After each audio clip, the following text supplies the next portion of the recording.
Taiwan ঘিরে সম্প্রতি সামরিক তৎপরতা বাড়িয়েছে চীন, যা নিয়ে আঞ্চলিক উত্তেজনাও বেড়েছে। এমন পরিস্থিতিতে রোববার ফের নিজেদের আকাশসীমায় চীনা সামরিক তৎপরতার অভিযোগ করল তাইওয়ান।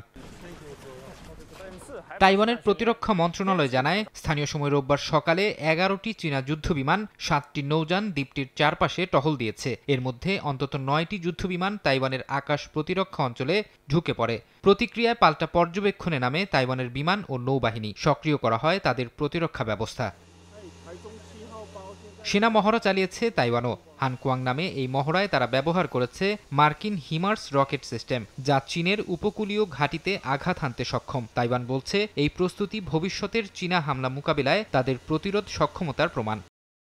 চীন তাইওয়ান যুদ্ধ বাঁধলে মার্কিন মিত্রদের অবস্থান কি হবে তা জানতে চেয়েছে যুক্তরাষ্ট্র। কয়েক মাস ধরে বিভিন্ন পক্ষের সঙ্গে এ নিয়ে দফায় দফায় বৈঠক করেছেন পেন্টাগনের শীর্ষ কর্মকর্তারা। এরই মধ্যে অস্ট্রেলিয়া জানিয়েছে, যুদ্ধ নয়, কূটনীতিকেই সর্বোচ্চ অগ্রাধিকার দেবে ক্যানবেরা। আর জাপান বলছে, যুদ্ধের পরিস্থিতিতে প্রয়োজন অনুযায়ী সিদ্ধান্ত নেবে তারা।